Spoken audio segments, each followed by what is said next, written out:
தமிழ்நாட்டு சகோதரங்களுக்கெல்லாம் என்னோட வேண்டுகோள், முதல்ல அம்மா நீங்க அது சரி பரவாயில்ல, அம்மாவை இரும்பு மனுஷி நீங்க அதையும் பரவாயில்ல தாங்கிக்கலாம். இரும்பு மனுஷின்னு இந்திரா காந்தி அம்மாவை தான் சொன்னாங்க. அவங்க அரசியலே வளர்ந்து அரசியலுக்கு வேண்டிய சொந்த அப்பாவையே பறி கொடுத்துட்டு அவங்க வந்தாங்க. அவங்கள இரும்பு மனுஷின்னு சொல்லலாம். அவங்க ஒரு சொத்து சேர்க்கல, அவங்க என்ன போகையில ஒன்னும் கொண்டுட்டு போகல.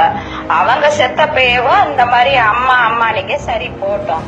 இந்த அம்மா தங்கத்துல செருப்பு வர வாங்கி வச்சுக்கிட்டு இந்த அம்மா ஊரே சொத்து வாங்கி போட்டுக்கிட்டு இருந்தாங்க. சரி இந்த அம்மாவை அம்மா அம்மா நீங்க சரி அதையும் போட்டு இந்த அம்மாவை நல்லது செஞ்சாங்கன்னு சொல்லலாம். ஆனா இப்ப அந்த அம்மாவையும் விட்டுவிட்டு அந்த அம்மாவுக்கு ஆயா வேலை பார்த்த சசிகலாவை சின்னம்மாங்கிறீங்க. ஏண்டா உங்களுக்கு வெக்கமே இல்லையா? ஆம்பளைங்களாம் முன்னாடி நின்னு கும்பிடுறீங்களே, நீங்க நிக்கையில எப்படி தெரியுமா இருக்கு? அம்மனமா ஒருத்தன நிக்கிற மாதிரி இருக்கு. ஆம்பளைனா அந்த காலத்துல சொல்லுவாங்க சிங்கம்னு. இப்ப தமிழ்நாட்டுல இருக்கவங்க எல்லாம் அசிங்கமாயிருச்சு. அண்டை மாநில கேரளாவை பாருங்கடா, ஒரு ஓட்டு போறவங்களுக்கு தண்ணி கூட கொடுக்க மாட்டாங்க. எந்த கட்சிக்காரன் இந்த கட்சிக்காரன்னு.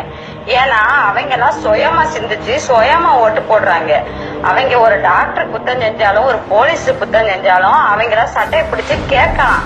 ஆனா தமிழ்நாட்டுல கேட்க போனா டாக்டரை கேட்க போனா விஷவசிய போட்டுருவாங்க. போலீஸ கேட்க போனா அவங்க பிரார்த்தனை பொம்பளைங்கனாலும் ஆம்பளைங்கன்னா கஞ்சா கேசுன்னு உள்ள போட்டுருவாங்க. எப்படி கேட்க முடியும்? ஒரு கோட்டர் பாட்டுக்கும் பிரியாணிக்கும் ஆசைப்பட்டு தானடா நீங்க ஓட்டு போடுறீங்க. என்னைக்குடா இன்னைக்கு வெக்கம் இல்லாம போய் அம்மா சின்னம்மா தாயை இழந்த தமிழகனை எவன்டா தாயை இழந்து தவிச்சுக்கிட்டு இருக்கா? வளர்ற முடிய ஏன்டா வெட்டிக்கிறீங்க? அம்மான்னு சொன்னவள அடுத்தவளை கூப்பிட மாட்டேன்னு நாக்க வெட்டிக்கங்கடா பாப்போம். நீங்க எப்படிடா வளர்றத தானடா வெட்ட முடியும்? மயிறு போனா உயிரா போகுது அப்படின்னு சொல்லி மயிரை தானடா உங்களுக்கு கொடுக்க முடியும்? வெக்கம் அல்ல ஆம்பளைங்களே இல்லையாடா? ஏன்னா தாயை இழந்த தமிழகனை போடையில அப்படியே உரியிற தொழிய உரியிற மாதிரி இருக்குடா.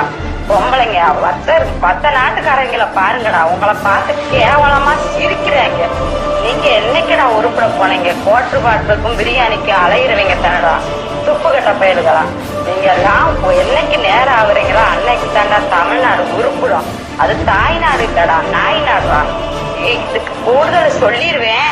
உங்களை பேசுறதுக்கு எனக்கே வாய் கூசுதுதான். வைக்கிறேன்டா.